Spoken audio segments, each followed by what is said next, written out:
Réalité ya bana kino.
des témoins de l'histoire africaine et je m'enrichis énormément lorsque j'ai des conversations avec lui.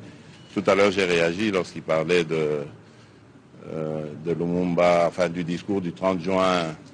Il m'a dit, on en parlait, on n'a vraiment parlé que de ça aujourd'hui. Il m'a raconté beaucoup d'anecdotes sur le passé. Et il me disait qu'il suivait ça sur des radios à l'époque, des postes de radio.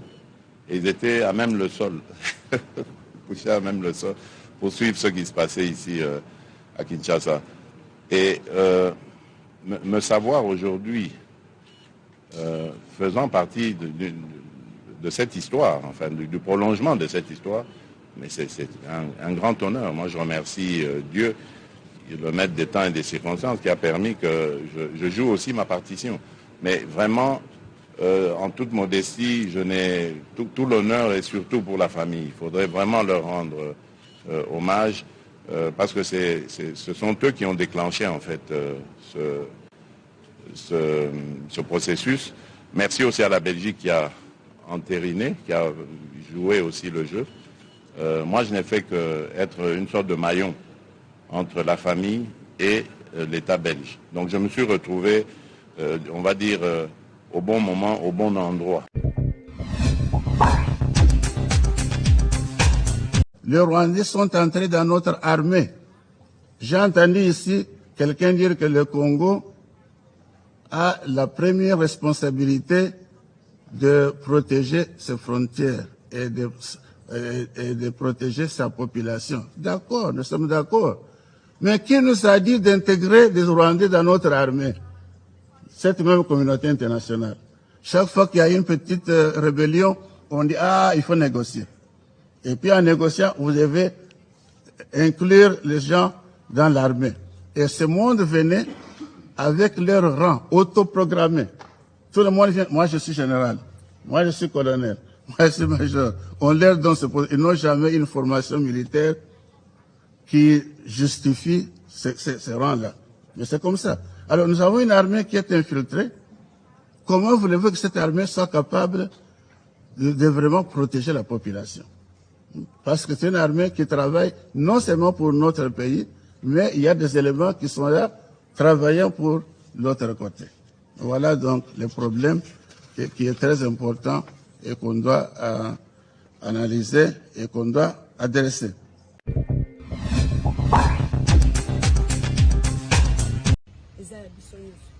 Mais chose étonnante, aux hommes on a kaka so ba moni biso na barabara. Donc on dirait to tambo la isute. So ba moni ka biso na barabara la Rwandais. So ba moni on a face ya batoti Rwandais. Pourtant eza nyoso tout que aza Rwandais. Eh baneloti ke baza na Congo baza accepter. Eza lelo te que ba obenga ba opesa biso nationalité te. Bapesa biso nationalité. Toza na nationalité depuis kala. Mais chose étonnante. Soki ka ba bandi bitumba. On dirait biso ndeto bandi, on dirait biso ndeto za ba promoteur. Pourtant eza faux. Eza faux. Toza awa pona koyebisa gouvernement na biso. Ba yebi biso bien. Ngala ko lo bateke o ba bato ya gouvernement ba yebi biso te. Ba yebi biso bien. Ba yebi biso ke toza ba congolais à 100%. Pona nini siko to banda otambola na kobanga.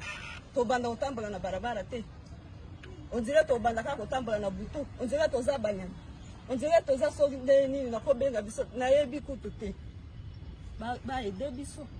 Ba pesa biso sécurité. Pourquoi batu nyonso? Toza ba congolais à 100% bino pe boyebi.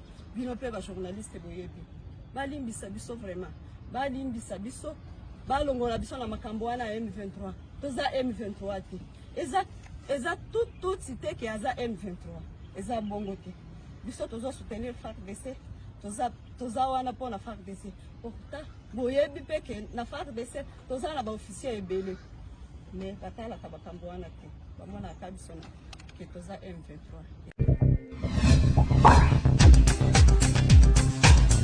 Sont toujours placés en première ligne en cas d'offensive.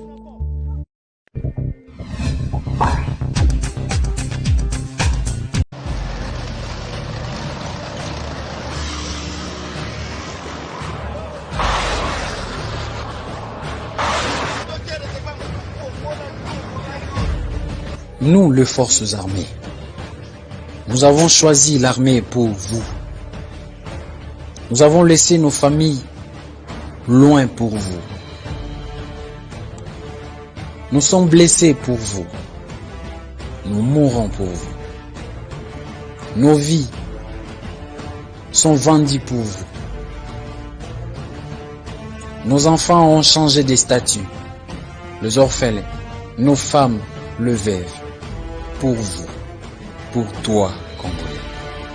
Au retour, le respect, l'encouragement, le soutien, rien d'autre. Accompagnons-nous. Nous mourrons pour vous.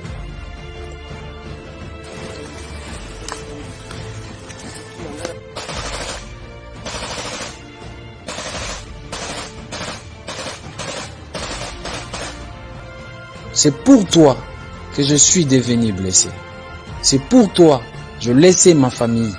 C'est pour toi que j'ai choisi le sacrifice suprême. C'est pour toi que je passe nuit dehors. C'est pour toi que je ne ferme pas l'œil. C'est pour toi que je suis sentinelle du Congo. Du respect. Du respect et de l'honneur. C'est pour le Congo que nous mourons. Grâce à nous, le Congo est là. Le respect et l'honneur. Vive FARDC. Vive la République démocratique du Congo. Vive notre population.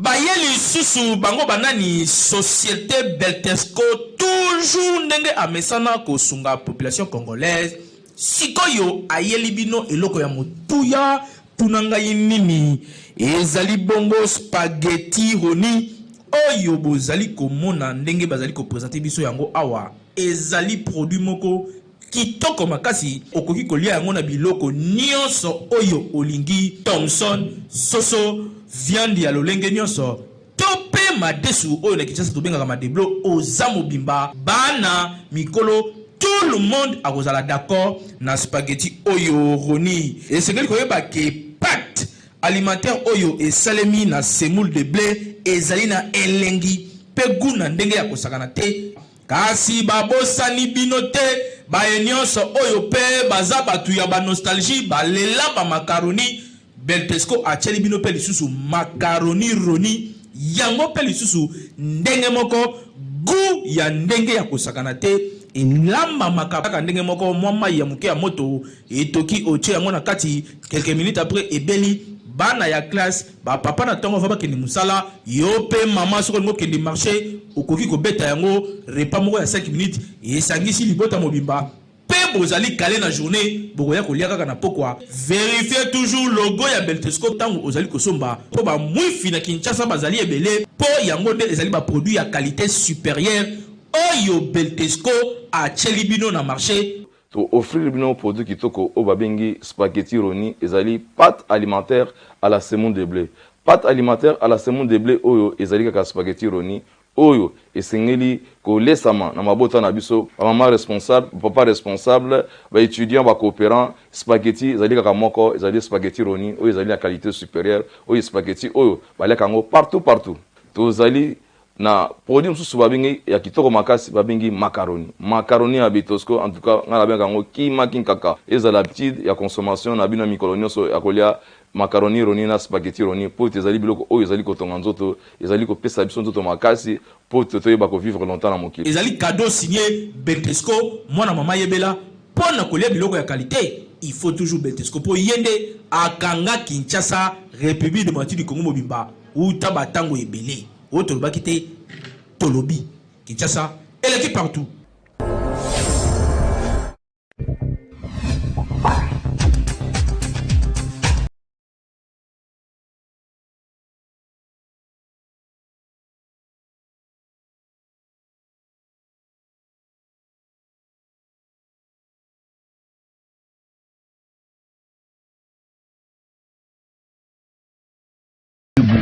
Dynamique et engagé à transformer l'écosystème postal à travers la digitalisation des services postaux en Afrique seront à Kinshasa du 4 au 14 juillet 2022 à l'occasion de la 40e session ordinaire du conseil d'administration de l'Union panafricaine des postes UPAP en sigle. Plusieurs activités en présentiel ou en visioconférence sont également prévues, entre autres des réunions des commissions administratives et techniques, des ateliers sur la stratégie postale africaine et la plénière du conseil d'administration. Bienvenue à Kinshasa. Pour plus d'informations, visitez notre site web.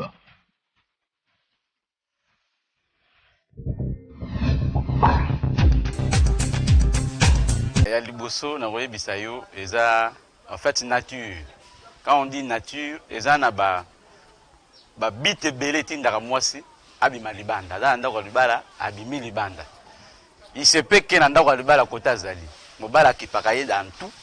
Même na mbeto na kolia tout. Il se peut que ye moko kota famille na ye. Eza héréditaire. Eza ya makila mama na salango, papa na ye tout consort, ye pa landi lokolo wana.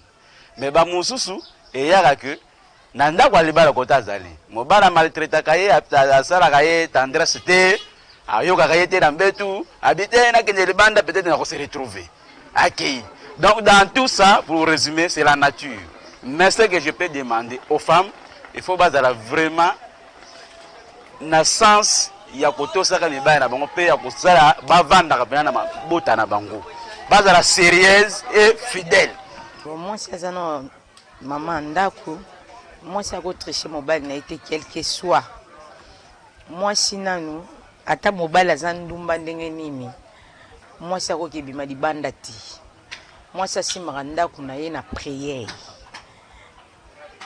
basi ma minya ne komilaka basi trop basi wa mingi ba enviera trop bas moi ça za na ndaka libala masana ba camarade moi libanda oyo ba balati ba relation etikala même na ba sim ba benga na ba téléphone akomi ko bima po ani ko envier pe bien na ndako na ya libala maison envier libala mususu ya camarade mayebi te ndenge na camarade wana na mbonga mobali wana ndenge ezaleli akomi ke comme si mobile na pesa que 2000 francs bande ko sepela na 2000 francs alinge pe 2000 francs wana mais comme na tamo boye akute na camarade ko si nonga ba pesa nga ba $20 ayepi na ndaka camarade envier ndako ba penser combien mabe akomo mona ka kianga ba pesa nga 2000 francs et $20 et comme pesa ba idea mabe pe akomo bima libanda donc wana ataka pena ndako na yeko mapena bilakeni mabe po mutasimba kanda uza mama loko angande na zabu nana mobali na ndako nako kiko bima libanda na trichele mobali na ngande ngal makasi nange zaka lusambo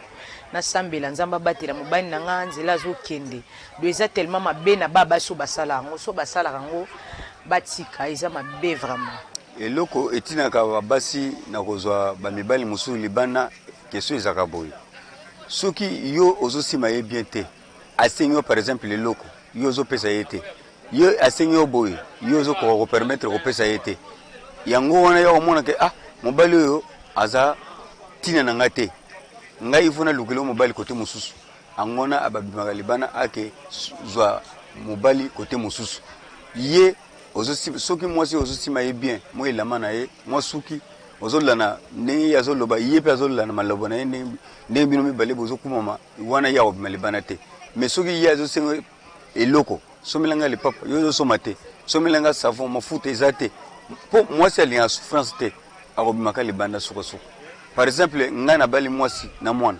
wana mwasi aye na ye nazolinga mwasi mwana wana te suka ya osala nini akobimaka libanda do wana conseil bien ngai nazopesa na bandeko na biso mobali soki mwasi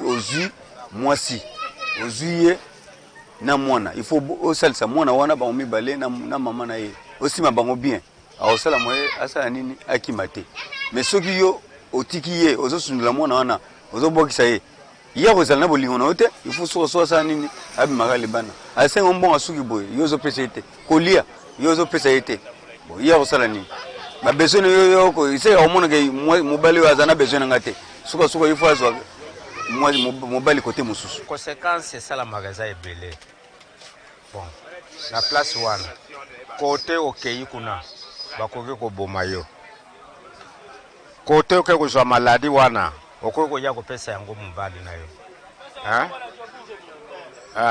okoki kopesa yango mobali na yo ntango opesi mobali na yo maladi wana eske mobali na yo kozala susu bien bon debala wana kozala lisusu ekozala lisusu te bon pana nini wana yo mwasi moto olukaki makambo wana nyonso bon ntango yo mobali mpe oluki makambo wana nyonso to libala ekozala lisusu te conséquence wana ekoya wana ezali mabe problème ya malamu na lobi boye bato oyo basalaka malamu mabe wana batika yango eza na ntina moko te eza na ntina te ezali na makambo ebele tanto kufa tanto maladi tanto mabe misusu koya tanto libala ekufa batika biloko wana eza na problème ya pasi Magazino